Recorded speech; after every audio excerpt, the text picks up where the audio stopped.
¿Has oído hablar del caso de un padre, ejemplo en el vecindario, que de repente cometió un crimen impensable? ¿O ese empleado dedicado que pasó años respetando las reglas, hasta que decidió cruzar una línea moral? Historias como esta nos incomodan. Y más que eso, nos preguntan, ¿cómo puede alguien aparentemente bien cruel? Tal vez la pregunta más incómoda es, ¿qué pasa si podría pasarme a mí? La verdad es que, bajo ciertas condiciones, cualquier persona, incluidos usted y usted, puede ser llevado a actuar contra sus propios principios. No es una cuestión de maldad enraizada, sino de contexto, presión, silencio y pequeñas concesiones diarias que agregaron un camino oscuro. En este vídeo, exploraremos lo que la psicología, la historia y la filosofía deben decir sobre este fenómeno. Encontrará que el mal a menudo no comienza con un gran acto, sino con una pequeña elección casi invisible. Y comprender esto puede cambiar la forma en que ve el mundo y usted mismo. Quédate conmigo hasta el final. Porque tal vez, después de hoy, nunca ves el comportamiento humano de la misma manera. La transformación de una persona común en alguien que a menudo puede causar dolor comienza con un orden simple. En 1961, el psicólogo Stanley Milgram realizó uno de los experimentos más inquietantes de la psicología social. El estudio se realizó en la Universidad de Yale, y el objetivo era entender hasta dónde llegaría la gente cuando una figura de autoridad les preguntó algo que estaba en contra de su conciencia.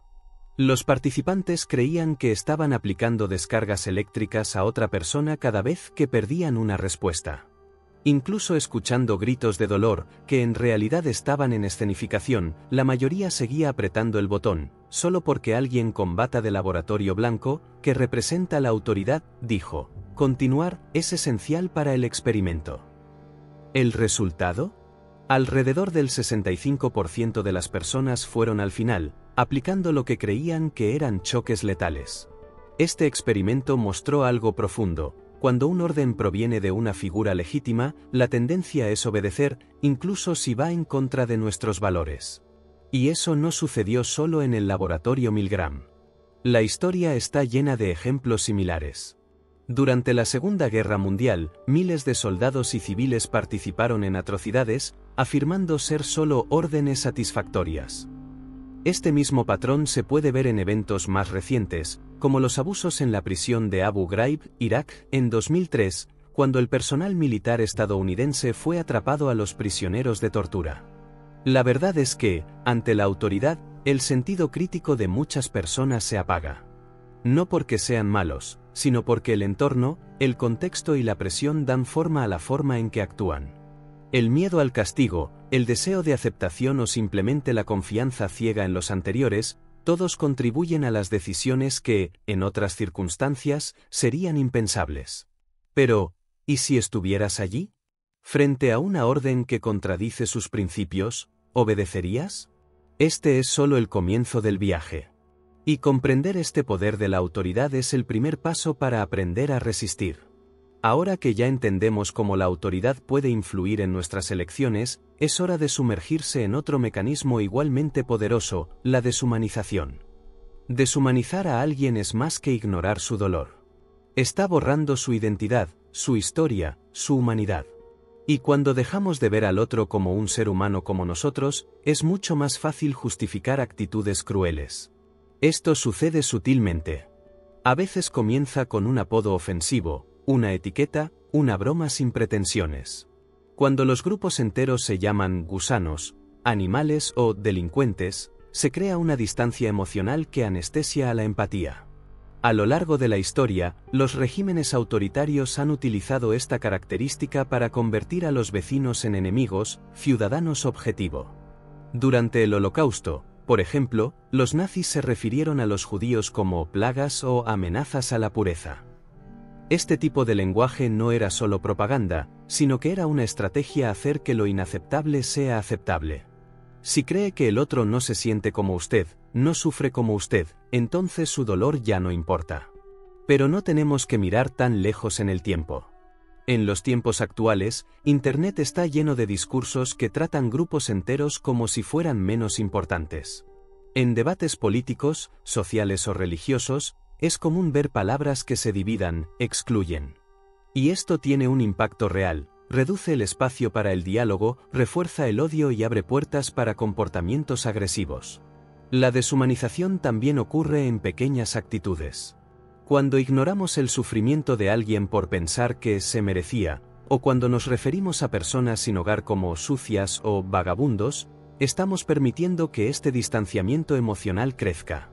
El peligro vive allí. En el momento en que dejamos de ver al otro como un reflejo de nosotros mismos, damos espacio para las actitudes que, en otra situación, nunca aceptarían. Reconocer este proceso es esencial. Porque cuanto más vemos al otro con empatía y dignidad, menos espacio daremos a la normalidad del disfraz de odio. Y ese puede ser el comienzo de un cambio profundo, no solo en la sociedad, sino en nosotros mismos. Imagine un grupo de estudiantes universitarios, todos saludables, inteligentes y sin antecedentes de comportamiento violento. Ahora imagine que, al azar, algunos de ellos son designados como guardias y otros como prisioneros dentro de una simulación. Al principio parece solo un experimento inofensivo. Pero en unos días, esta puesta en escena se convierte en algo aterrador. Esto es exactamente lo que sucedió en 1971 en la Universidad de Stanford, bajo el liderazgo del psicólogo Philip Zimbardo. El experimento fue diseñado para estudiar cómo se comportan las personas cuando toman diferentes roles sociales. Lo que nadie esperaba era la velocidad con la que los participantes se rendirían a los personajes. Los guardias comenzaron a humillar, castigar y controlar a los prisioneros, mientras que los prisioneros se volvieron pasivos, sometidos y emocionalmente sacudidos. El estudio tuvo que ser interrumpido antes de lo esperado porque la situación salió de control. Pero la lección fue, cuando se colocó en ciertos roles, las personas tienden a actuar de acuerdo con lo que requiere ese papel social, incluso si contradice sus creencias personales. Este fenómeno no ocurre solo en laboratorios.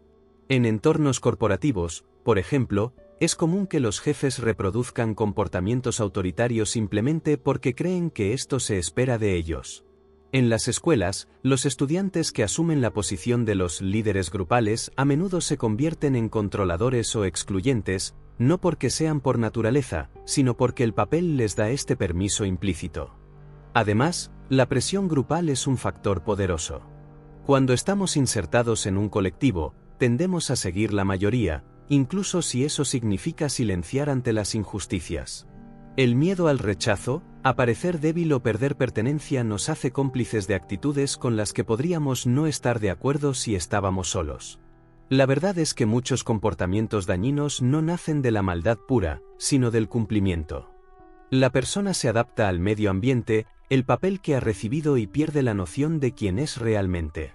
Sin darse cuenta, deja de actuar como individuo y comienza a reaccionar como un pedazo de un sistema. Por lo tanto, reconocer el poder de los roles sociales y la presión colectiva es crucial. Solo entonces podemos reanudar el control de nuestras actitudes y tomar decisiones más conscientes, incluso cuando todos los que están alrededor de lo contrario. Durante este viaje, vimos cómo autoridad, deshumanización y roles sociales pueden convertir a la gente común en agentes del mal, no porque sean malos en esencia, sino porque están inmersos en contextos que silencian el sentido crítico, borran la empatía y distorsionan el juicio. Estos mecanismos no son teorías distantes, ni episodios aislados del pasado. Están presentes en situaciones cotidianas, en el lugar de trabajo, en redes sociales, ruedas de conversación e incluso en interiores. A menudo, la diferencia entre alguien que resiste el mal y alguien que se entrega a él no está en su personalidad, sino en su conciencia de los riesgos circundantes. Por lo tanto, la verdadera protección contra este colapso moral comienza con la vigilancia interna.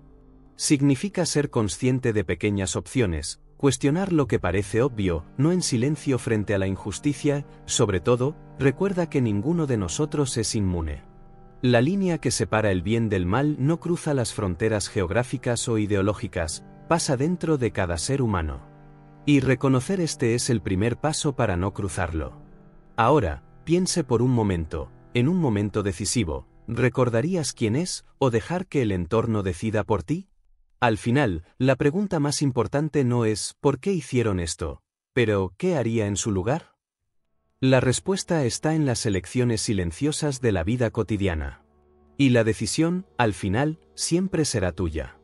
Durante el Holocausto, por ejemplo, los nazis se refirieron a los judíos como plagas o amenazas a la pureza. Este tipo de lenguaje no era solo propaganda, sino que era una estrategia hacer que lo inaceptable sea aceptable. Si cree que el otro no se siente como usted, no sufre como usted, entonces su dolor ya no importa. Pero no tenemos que mirar tan lejos en el tiempo. En los tiempos actuales, Internet está lleno de discursos que tratan grupos enteros como si fueran menos importantes. En debates políticos, sociales o religiosos, es común ver palabras que se dividan, excluyen. Y esto tiene un impacto real, reduce el espacio para el diálogo, refuerza el odio y abre puertas para comportamientos agresivos. La deshumanización también ocurre en pequeñas actitudes. Cuando ignoramos el sufrimiento de alguien por pensar que se merecía, o cuando nos referimos a personas sin hogar como sucias o vagabundos, estamos permitiendo que este distanciamiento emocional crezca.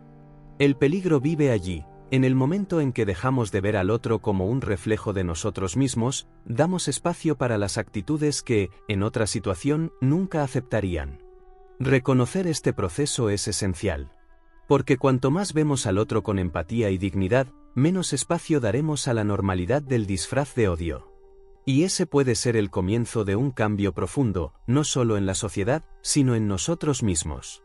Imagine un grupo de estudiantes universitarios, todos saludables, inteligentes y sin antecedentes de comportamiento violento. Ahora imagine que, al azar, algunos de ellos son designados como guardias y otros como prisioneros dentro de una simulación. Al principio parece solo un experimento inofensivo. Pero en unos días, esta puesta en escena se convierte en algo aterrador. Esto es exactamente lo que sucedió en 1971 en la Universidad de Stanford, bajo el liderazgo del psicólogo Philip Zimbardo. El experimento fue diseñado para estudiar cómo se comportan las personas cuando toman diferentes roles sociales. Lo que nadie esperaba era la velocidad con la que los participantes se rendirían a los personajes. Los guardias comenzaron a humillar, castigar y controlar a los prisioneros, mientras que los prisioneros